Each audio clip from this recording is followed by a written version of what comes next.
Na primeira semana de setembro, o Brasil ultrapassou os Estados Unidos no percentual de vacinados contra a Covid-19 com pelo menos uma dose, chegando a cerca de 65% da população vacinável.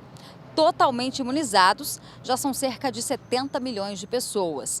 E em doses distribuídas, a marca ultrapassou a casa dos 253 milhões, com um investimento até aqui de 182 bilhões de reais, garantindo ao nosso país um dos melhores desempenhos no mundo.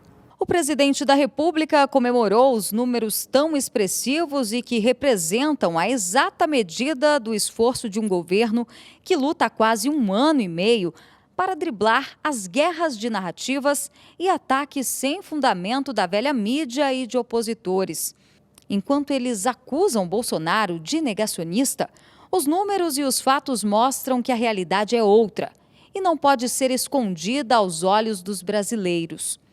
O governo teve que agir em muitas outras frentes para tirar o país do buraco que governadores, prefeitos e os donos da verdade cavaram com afinco sob os olhos complacentes do Supremo Tribunal Federal. O PIB recuou para menos 4,1%. Mas, segundo o levantamento apresentado pelo site Invest News, em março de 2021, o saldo negativo não foi um desastre. De 195 países do mundo, o Brasil ficou na posição de número 21, entre os que tiveram o PIB menos impactado. Deixamos para trás países desenvolvidos como Coreia do Sul e Estados Unidos, além de Suécia, Dinamarca, Japão, Alemanha e Reino Unido, entre muitos outros. Na América do Sul, assistimos à derrocada do Peru, com PIB negativo de 11%. E da Argentina, do socialista Alberto Fernandes, com um recuo de 10% no PIB e a explosão da miséria, além dos altos índices de contaminação e morte, mesmo com aquele que pode ter sido o mais severo lockdown de que se tem notícia no mundo. O desempenho econômico e social do Brasil não é, entretanto, coincidência, bem como não são as recentes revisões do PIB brasileiro para 2021, que deve chegar a 6%, superando e ultrapassando com folga os índices pré-pandemia. A resposta está em Jair Bolsonaro e na ação coordenada de sua qualificada equipe de ministros na implementação de programas a toque de caixa, como o PRONAMP, o Programa Nacional de Apoio a Microempresas e Empresas de Pequeno Porte, que abriu uma linha de crédito especial a juros baixos para cerca de 5,3 milhões de empresas. Os valores disponibilizados superaram os 63 bilhões de reais.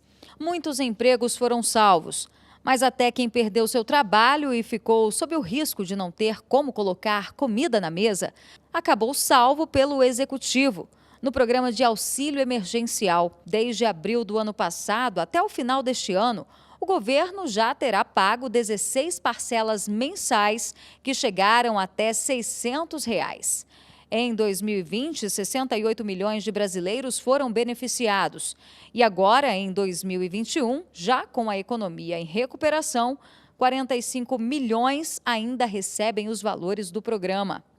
Ao final, Jair Bolsonaro terá repassado 350 milhões de reais para os bolsos do povo, em um dos momentos mais duros de nossa história. Mas as ações do Palácio do Planalto não ficaram por aí. O programa de transação tributária lançado pelo ministro Paulo Guedes garantiu mais de 300 mil acordos de dívidas tributárias das empresas. A renegociação chegou a 100 bilhões de reais e garantiu que muitos empresários se reorganizassem, salvando a produção e, claro, mais vagas que corriam o risco de serem fechadas. O governo também acabou beneficiado, levando para os cofres do Tesouro quase 3 bilhões e meio de reais até aqui. O conjunto de ações do Executivo na saúde, no social e na economia se mostrou extremamente certeiro. Dados divulgados na segunda quinzena do mês de agosto apontam que o Brasil registrou um saldo positivo de mais de 316 mil novos postos de trabalho no mês de julho. No acumulado de pouco mais de um ano de pandemia, foram registrados 1.600.000 novos empregos, com 7 meses seguidos de alta. Nada mal para quem, segundo a grande imprensa aparelhada e a velha oposição decadente, nega a ciência e tem dificuldade para governar um país. Com informações direto de Brasília, Berenice Leite, para a TV Jornal da Cidade Online.